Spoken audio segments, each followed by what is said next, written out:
네, 마가복음 3장 1절로 6절 말씀을 가지고 줄예배를 통해서 무엇을 위해 연합하는 사람인가, 무엇을 위해 연합하는 사람인가 라는 제목으로 하나님의 말씀 증거하겠습니다.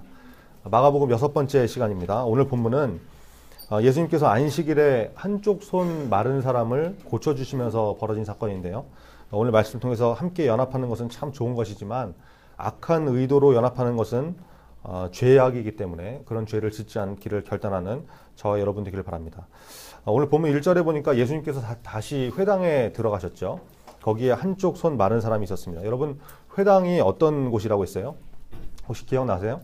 유대인들이 모여서 재판을 하기도 하고 또 종교적인 모임도 갖는 곳이었다 그랬죠. 그리고 또 이제 모세오경, 창세기, 출애굽기, 레위기, 민수기, 신명기, 이거 모세가 기록했다 그래서 모세오경이라고 그랬는데 이 모세오경을 읽고 토론하는 장소가 바로 회당이었다 그랬습니다. 여러분 상식적으로 좀 알아두시고 예수님께서 안식일에 다시 그 회당에 들어가셨는데 거기에 한쪽 손이 마른 사람이 있었다는 거예요. 이게 어떤 병이냐면 원래 태어날 때부터 그랬던 이제 선천적인 병은 아니고 후천적으로 뭐 소아마비나 어떤 이제 마비가 오는 질병 때문에 손이 이제 오그라든 그런 병이었어요. 어떤 성경학자는 이 병이 무슨 사고를 당해서 근육이 위축되고 마비된 것일 수도 있다 이러는데 하여튼 손이 질병이나 사고로 이렇게 마비돼 가지고 오그라진 병이었다, 움직일 수 없는 병이었다 이렇게 생각하면 됩니다. 자, 그런데 예수님을 주목하고 있었던 사람들이 있었죠. 한번 그림을 이렇게 잘 그려보세요. 예수님이 회당에 들어가셨는데 손 마른 사람이 있었고 또 예수님과 그 사람을 이렇게 지켜보고 있는 사람이 있었다는 거예요. 2절에 나오는데 같이 한번 읽겠습니다. 오늘 본문 2절 시작. 사람들이 예수를 고발하려 하여 안식일에 그 사람을 고치시는가 주시하고 있거늘. 여러분, 사람들이 이건 뭐 한 명이 아니죠. 뭐 여러 명이 예수님을 고발하기 위해서 예수님을 주시했다라는 거예요. 여러분, 안식일에는 일을 하면 안 되는 거잖아요. 그 안식일 법에 의해서 뭐 일을 하면 안 되는데, 근데 병을 낫게 하는 것은 의사가 하는 일이죠. 의료 행위인데 예수님이 안식일 날 그 일을 하시는지 안 하시는지 이걸 하면은 안식일을 어기는 것이기 때문에 고발하려고 어떤 사람들이 주시했다, 지켜봤다라는 거예요. 여러분 보세요. 예수님을 바라보는데 두 가지 시선이 있어요. 예수님을 기대하고 소망을 가지고 바라보는 믿음의 눈이 있고 또 하나 공격하고 비난하고 망하게 하려고 주시하는 악한 눈이 있다라는 것입니다. 여러분, 우리는 어떤 눈을 가지는 자가 되어야 될 것인가? 이거 생각해 봐야죠. 우리는 우리 중고등부를 어떤 눈으로 바라보는 자가 되어야 될 것인가? 고민해 봐야 되지 않겠습니까? 여러분, 오늘 예배 끝나고 그 반별 단합 활동을 하는데 요리 대회를 하는데 뭐 이런 거 한다고 그러면은 이제 좀 불만이 있는 사람이 있을 수도 있죠. 이런 걸 쓸데없이 왜 하냐? 시간이 남아 도냐? 귀찮게 이런 거 왜 시키냐? 뭐 이런 거 한다고 뭐 달라질 거 아니야? 이런 눈으로 바라보는 사람이 있을 수 있다는 거예요. 이건 여러분 문제가 있고 악한 눈이죠. 그러면 안 되는 거예요. 교회가 어떤 일을 하려고 그러는데 뭐 전도팀을 구성하고 단기 선교를 준비하고 이러고 있는데 그래 뭐 니들이 한번 잘하나 보자, 뭐 잘 되나 보자, 뭐 하면 얼마나 하겠어, 뭐 이런 자세로 바라보는 무리가 있을 수 있다는 것이죠. 이게 아주 영적으로 병든 자세라는 거예요. 그래서 우리한테 필요한 시선이 뭐냐? 하나님의 도우심을 기대하는 시선, 그죠? 하나님의 역사하심을 바라보는 그런 믿음의 시선이 있어야 된다는 것입니다. 여러분, 신앙생활 할 때 삐딱한 시선과 삐딱한 자세로 믿음 생활하면 절대로 은혜 못 받아요. 성장이 안 되는 거죠. 이게 아주 어리석은 거예요. 여러분, 우리 중고등부가 지금 정말 좋은 선생님들과 임원들, 리더들 함께해서 영적 부흥을 맞이하려는 중요한 시즌을 맞고 있는데 이럴 때 그것을 비판하고 니네 한번 어떻게 되나 보자 이렇게 바라보는 것이 아니라 하나님을 기대하면서, 그죠? 하나님, 내가 있을 때 우리 중고등부에 부흥을 주옵소서. 내가 영적인 부흥의 주역이 되게 하옵소서. 이 마음으로 함께하는 믿음의 시선이 필요하다는 거예요. 여러분, 저와 여러분이 예수님을 공격하려고 지켜봤던 그런 사람들의 시선을 갖는 것이 아니라 영적으로 건강한 시선을 가질 수 있는 그런 믿음의 사람 다 되길 바랍니다. 자, 3절에 보니까 예수님이 손 마른 사람을 한 가운데 일어서라고 하십니다. 잘 보이는 곳에 누구나 볼 수 있도록 일어서라고 하십니다. 가운데 세우셨어요. 그리고 삐딱한 마음과 삐딱한 시선을 갖고 있는 사람들에게 질문을 하세요. 4절에 나오는데요. 같이 읽겠습니다. 4절 시작. 그들에게 이르시되 안식일에 선을 행하는 것과 악을 행하는 것, 생명을 구하는 것과 죽이는 것, 어느 것이 옳으냐 하시니 그들이 잠잠하거늘. 여러분 예수님께서 지금 물어보시는데 질문하시는데 이 인간들이 대답을 안 하는 거예요. 답을 몰라서 그랬겠어요? 그런 게 아니죠. 알면서도 대답을 안 하더라. 침묵하더라라는 거예요. 자기한테 불리하니까. 그죠? 입 다물고 침묵하고 질문을 그냥 씹어버리는 거죠. 여러분 설교 시간에도 그런 사람들이 있어요. 무슨 말씀을 전해도 입 꾹 다물고 있는 사람. 그죠? 말씀을 듣다가 때로는 아멘을 해야 될 때가 있잖아요. 또 뭐 질문을 하면 대답을 해야 될 때도 있는데 이건 뭐 예배 시간에 철벽을 쳐요. 이거 완전히 문제가 있는 거죠. 입 꾹 다물고. 여러분 대예배나 오후 예배 때 이렇게 보면 담임 목사님께서 옆 사람하고 어떻게 이렇게 얘기하라고 인사하라고 이렇게 시키신 경우가 있는데 그때도 그냥 꾹 입 다물고 말을 안 해요. 여러분 이것은 바른 자세가 아니에요. 바른 자세가. 물론 민망하기도 하고 좀 귀찮기도 하지만 뭐 앞에서 시키면 같이 하는 것이 필요한 것이죠. 입술에 고백이 필요하기 때문에 시키는 거잖아요. 중고등부 예배 시작할 때도 옆 사람하고 인사라고 해도 절대 고개 안 돌리고 입은 완전 짚어채웠는지 입 꾹 다물고 있고 뻥끗도 안 하고 하이파이브 하자 그러면 팔짱 끼고 너나 해라 이러고 여러분 이것은 영적으로 뚜껑이 닫혀 있는 것이죠. 마음이 닫혀 있는 거예요. 은혜가 부어져도 은혜를 받을 수가 없어요. 닫혀 있기 때문에. 그렇죠? 그런 자세는 은혜를 받을 수 없다는 것입니다. 찬양할 때도 마찬가지죠.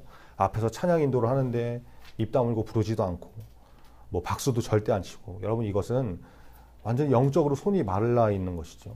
그렇죠? 손은 있는데 박수를 못 쳐. 여러분 이것은 고쳐야 되는 것입니다. 오늘 말씀을 통해서 우리의 닫힌 입이 열리고 또 손 마른 것이 펴져서 박수도 치고 찬양할 수 있는 그런 중고등부로 회복되는 그런 역사가 있기를 바랍니다. 자, 여러분 지난번에 부흥 강사님이 그러셨잖아요. 대답하는 것이 실력이다 그랬죠. 이게 맞는 말이죠. 아무것도 아닌 것 같아도 믿음의 선포를 할 때 하나님의 말씀이 증거될 때 아멘 하고 고백하는 것. 물어보면 대답하는 거. 순종해라 함께하자 헌신을 도전하면 응답하는 거. 이게 여러분 실력인 것이죠. 하나님이 나를 위해 누가 갈까 물으시는데 입 꾹 닫고 있어. 이러면 안 되는 거잖아요. 주님 내가 여기 있사오니 기껏 입 열어 산다니까 내가 여기 있사오니 죄를 보내소서. 이것도 문제가 있는 거고. 그죠? 우리가 이런 자세로 나가는 것이 아니라 주님 나를 사용하여 주옵소서. 하나님 내가 있을 때 하나님의 부흥을 경험하게 하여 주옵소서. 내가 담임 선생으로 있을 때 담임 교사로 있을 때 우리 반이 성장하게 하여 주옵소서. 내가 미니 성가대로 있을 때 찬양팀으로 있을 때 우리 방송팀에 내가 있을 때 우리 팀이 부흥되게 하여 주옵소서. 이런 마음이 있어야 은혜가 임하는 것이죠. 저와 여러분이 하나님의 말씀에 아멘으로 응답할 수 있고 주님이 부르실 때 네 주님 제가 여기 있습니다. 나를 보내주세요. 나를 써주세요. 이렇게 응답할 수 있는 믿음의 사람 다 되기를 바랍니다. 5절 같이 읽겠습니다. 5절 시작. 그들의 마음이 완악함을 탄식하사 노하심으로 그들을 둘러보시고 그 사람에게 이르시되 내 손을 내밀라 하시니 내밀매 그 손이 회복되었더라. 여러분 예수님께서 질문을 하시는데 사람들이 대답을 안 했다고 그랬죠. 근데 그 마음의 정체가 뭐라고 성경이 말씀합니까? 완악함이다 라고 그래요. 완악함. 다른 번역 성경을 보니까 마음이 굳었다라고 말합니다.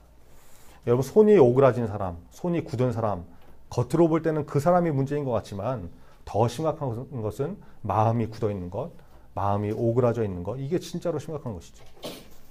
혹시 우리에게 이런 마음이 있다 그러면 그래서 우리가 대답도 할 수 없고 대답도 안 하고 아멘도 안 하고 교회에서 하는 일들에 삐딱한 마음과 시선이 있다 그러면 여러분 기도를 통해서 고침받을 수 있는 저와 여러분 되길 바랍니다. 예수님은 고치시는 분이기 때문에 기도하면 가능해요. 나을 수 있다고. 여러분 예수님이 하셨던 세 가지 사역이 뭐라고 했어요? 가르치시고 전파하시고 고치시는 일이라고 했죠. 보세요. 예수님께서 손 마른 사람에게 말씀하십니다. 내 손을 내밀라 그러세요. 내 손을 펴봐라 말씀하세요. 그때 손 마른 사람이 어떻게 했다고 성경이 말씀합니까? 내밀매. 그렇죠? 손을 내밀었다는 거예요. 여러분 이게 그냥 성경에 기록되어 있으니까 우리가 아무 생각 없이 지나가는데 잘 생각해 보세요. 이게 굉장히 이상한 일이에요. 이 사람은 지금 어떤 사람입니까? 손이 마른 사람이죠. 오그라들어 있는 사람이죠. 손을 내밀 수 있는 사람이에요? 없는 사람이에요? 무슨 말인지 몰라요? 손이 말라 있는데 오그라들어 있는데 손을 내밀 수 있어요? 그럴 수 없죠. 손이 내 마음대로 움직이지 않는 병이잖아요. 그죠? 근데 지금 예수님이 손을 내밀라라고 하시는 거예요. 여러분 이게 굉장히 중요한 장면인데 우리가 한 2주 전인가요? 이유를 찾는 사람과 방법을 찾는 사람에서 이 설교를 통해서 중풍병자를 살펴봤었죠. 4명의 사람들이 이렇게 침상째 메고 왔던 중풍병자. 그게 막 지붕 뚫고 그랬던 일이 있었잖아요. 그때 예수님께서 중풍병자한테 이렇게 말씀하세요. 우리 마가복음 2장 11절 한번 찾아볼까요? 그 한 장, 우리 본문 한 장 앞으로 가면 되는데, 마가복음 2장 11절 같이 읽겠습니다. 마가복음 2장 11절 시작. 내가 내게 이르노니 일어나 내 상을 가지고 집으로 가라 하시니. 그랬더니 12절에 뭐라고 나와요? 그가 일어나 곧 상을 가지고 모든 사람 앞에서 나가거늘. 여러분 보세요. 예수님께서 막 중풍병자의 몸을 주물러 주시고 물리치료하시고, 야 다리 한번 들어봐라, 허리 움직여봐, 이게 돌아가니? 이러고 이제 붙잡아 주시면서 야, 한번 일어나 볼래? 이렇게 하신 것이 아니라 그냥 일어나라, 네 침대를 들고 가라라고 하신 거예요. 그러니까 누워있던 중풍병자가 벌떡 일어났다. 우리말 성경 번역을 보니까 모든 사람들이 보는 앞에서 벌떡 일어나 자리를 들고 밖으로 나갔습니다. 이렇게 말씀하거든요. 여러분, 중풍병자가 한 것이 뭐예요? 일어났다는 거예요. 일어났다. 누가요? 자기가. 왜 일어났습니까? 예수님이 일어나라고 하시니까 일어난 것이죠.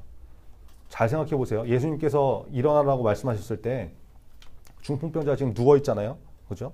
근데 예수님이 일어나라고 하시는데 이 사람이 누워가지고, 아니 예수님 지금 뭐라고 하시는 거예요? 지금 내가 지금 몸이 마비가 돼가지고 꿈쩍을 못하는 상황인데 지금 침대채로 4명이 메고 온 거 못 보셨어요? 근데 일어나는 게 이게 뭔 소리입니까? 이러지 않았다는 거예요. 예수님이 말씀하시니까 순종해서 일어나더라는 거예요. 일어났다. 벌떡 몸을 일으켰다. 여러분, 이 자세가 중요한 것이죠. 오늘 본문의 사건도 동일한 패턴입니다. 예수님이 손 내밀어라 그러실 때 손 마른 사람이, 네 예수님 저 손 오그라졌잖아요. 말랐잖아요. 이거 안 보이세요? 이걸 어떻게 내밀어요? 이러지 않고 말씀을 의지해서 손을 내밀었다는 거예요. 그때 회복이 되는 것이죠.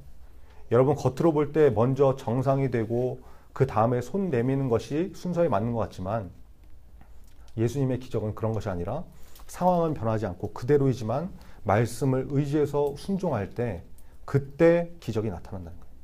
내밀어라 하실 때 순종해서 내미는 그 순간, 바로 그때가 기적이 나타나고 회복이 나타나는 시간이라는 것입니다. 여러분, 이 자세가 우리에게 필요한 것이죠. 내밀라 그러면 내밀어 보는 거. 매월 첫 주에 새벽 예배 드려보라 그러면 드려보는 거. 그렇죠? 말씀 듣고 믿음으로 아멘 해라 그러면 입을 열어서 아멘 해보는 거. 찬양할 때 영적으로 손 마른 사람처럼 가만히 있지 말고 박수치고 열심히 찬양하자 그러면 박수치고 찬양해 보는 거. 그렇게 할 때 여러분 역사가 일어난다는 거예요. 여러분, 순종은 미루지 말고 핑계를 찾지 말고 바로 하세요. 바로. 여러분, 마귀 중에서 가장 센 마귀가 뭔지 아세요? 내일 마귀예요. 내일 마귀. 마귀들이 신앙생활을 방해하려고 전략회의를 했다고 그러죠. 어떤 젊은 새파란 신입 마귀가 크리스찬을 죽여버리자, 그냥 목숨을 끊게 만들자 이렇게 했더니 이 늙은 마귀가 잘못 건드렸다가는, 그 잘못 죽였다가는 순교는 그 교회의 씨앗이 되기 때문에, 씨가 되기 때문에 오히려 역효과가 날 수 있다. 안 된다 말렸다는 거예요. 어떤 마귀는 매를 때리자 그랬더니 매를 맞으면 도끼가 더 올라와가지고 예수에 대한 열심이 생긴다. 그게 반대했다는 거죠. 감옥에 가두자 그랬더니 야, 넌 성경도 안 읽냐. 감옥에 가둬놨더니 바울과 실라가 뭐 더 열심히 기도하고 찬양해서 잘못하면 성령의 역사가 더 일어난다. 이걸 반대했다는 거예요. 그러면 유혹을 해서 죄를 범하게 하자 그랬더니 그게 가장 성공적인 좋은 방법이지만, 야, 우리가 지금까지 그거에 의지해 왔지만 이게 뭔가 하나 더 높은 전략이 있어야 된다. 이래서 이제 의견을 모으기 시작했는데 마지막으로 가장 나이 많은 마귀가 지혜의 말을 했다는 거죠. 크리스찬들이 열심히 전도도 하고 기도도 하고 사랑도 하게 해라. 그러나 오늘 하지 말고 내일부터 하라고 속이자. 이런 전략을 제안했다는 거예요. 이 전략이 마귀의 최대 성공 전략이 되었다. 이런 예화가 있습니다. 여러분, 순종의 시기를 미루는 것, 오늘이 아니라 내일 하겠다 하는 것은, 이것은 마귀의 전략입니다. 결단은 언제나 바로 지금, 바로 여기서부터 하는 거예요. Now and here. 그죠? 우리 중고등부가 바로 지금 여기에서 순종하는 믿음을 가지고 우리의 모든 문제들이 회복되는 기적을 다 체험할 수 있는 그런 살아있는 믿음을 가지기를 간절히 바랍니다. 마지막 6절 같이 한번 읽겠습니다. 마가복음 3장 6절 본문으로 다시 돌아와서 3장 6절 시작. 바리새인들이 나가서 곧 헤롯 왕과 함께 어떻게 하여 예수를 죽일까 의논하니라. 여러분, 지금 바리새인들하고 헤롯 왕이 함께 예수님을 죽일까 하고 이렇게 어떻게 하면 죽일 수 있을까 의논했다고 나오는데, 이 사람들은 서로 연합할 수 있는 그런 사람들이 아니에요. 굉장히 사이가 안 좋은 원수 같은 사람들이거든요.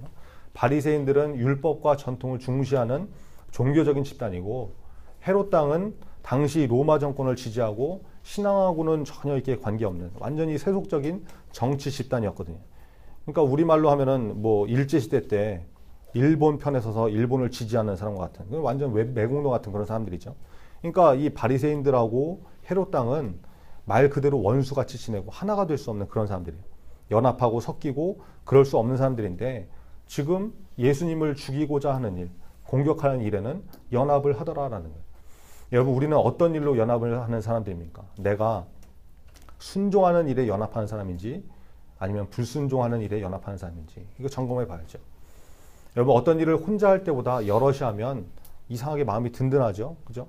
근데 나쁜 일을 할 때도 마찬가지예요. 여럿이 하면 든든해요. 나쁜 일도. 그리고 생각보다 그게 그렇게 나쁜 일처럼 여겨지지 않아요. 같이 하는 사람이 많으니까. 학교에서 막 나가고 애들 괴롭히고 이런 애들, 일진들, 걔네들 절대 혼자로 단독 행동하지 않죠. 항상 뭉쳐있죠. 패거리. 여러분, 요즘도 학교에 왕따가 있습니까? 학교에 아직도 그런 게 있는지 모르겠는데, 그런 것도 한 사람을, 어떤 특정인을 단체로 나머지가 연합해서 따돌리는 거죠. 여러분 가운데는 절대로 그런 일에 가담하는 사람이 없기를 바랍니다. 그리고 그런 일을 보면 막고 하지 못하도록 그 단체를 변화시키는 사람들 되기 바랍니다. 여러분, 연합하는 것은 굉장히 좋은 것이지만 나쁜 일을 중심으로 뭉치고 연합하는 거, 이건 아주 악한 것입니다. 여러분, 할 수만 있으면 좋은 사람들과 연합하는 노력을 꼭 하시기 바랍니다. 하나님이 주신 공동체, 중고등부, 우리가 이곳에서 연합하는 것이 굉장히 필요한 것이죠. 그래야 영적인 유익도 있고 성장도 있고 우리가 살아날 수 있기 때문에 그래요. 여러분, 우리 중고등부에서 뭐 모여가지고 나쁜 짓 하자고 그러는 거 없잖아요. 그죠? 모여서 예배 드리자고 그러고 성경 공부하자고 그러고 나가서 전도하자고 그러지, 어디 뭐 죄 짓는 곳에 가자, 방탕하게 살자, 비행 청소년 돼보자, 이러지 않잖아요. 여러분이 어디에 연합하려고 애쓰는 사람인지, 누구와 연합하고 있는 사람인지, 평소에 어떤 사람들과 어울리고 있는 사람인지 여러분 자신을 한번 좀 잘 점검해 보시고, 하나님께서 허락하신 공동체, 우리 중고등부와 힘써 연합하는 우리 중고등부가 다 되기를 간절히 바랍니다. 기도하겠습니다. 여러분, 오늘 말씀을 통해서 예수님을 바라볼 때 공격하고 죽이려고 바라보는 시선이 있다는 것을 살펴봤습니다. 우리가 영적으로 그런 병든 시선을 갖는 것이 아니라 바른 시선을 가질 수 있도록 하나님을 바라보고 하나님의 도우심을 기대하는 그런 믿음의 시선을 가지는 사람이 되게 달라고 여러분 말씀 붙들고 기도하시고, 손 마른 것도 문제지만 더 심각한 것은 마음이 굳어서 대답도 안 하고 아멘도 안 하고 찬양 부를 때 박수도 못 치는 인생이 되면 그것은 더 안타깝고 심각한 문제입니다. 여러분, 입을 열어서 하나님을 고백할 수 있는 사람, 믿음의 찬양을 할 수 있는 사람, 또 몸으로 하나님께 찬양을 올려드릴 수 있는 사람이 되게 달라고, 손을 내밀어라 하실 때 내밀 수 있는 그런 순종의 사람이 되게 달라고 기도했으면 좋겠습니다. 그리고 바리새인들과 헤롯 당은 연합할 수 없는 원수지간이었다고 했죠. 그런데 악한 일을 할 때는 연합을 하더라. 우리는 어떤 것에 연합한 사람인지 우리 자신을 한번 좀 돌아보자고 했습니다. 여러분, 우리가 특별히 좋은 일, 선한 일, 생명 살리는 일에 연합하는 사람, 특별히 하나님께서 주신 공동체, 우리 중고등부에 연합하는 사람이 되게 달라고 오늘 말씀을 기억하고 붙들고 우리 다 같이 기도하겠습니다. 아버지 하나님, 감사합니다.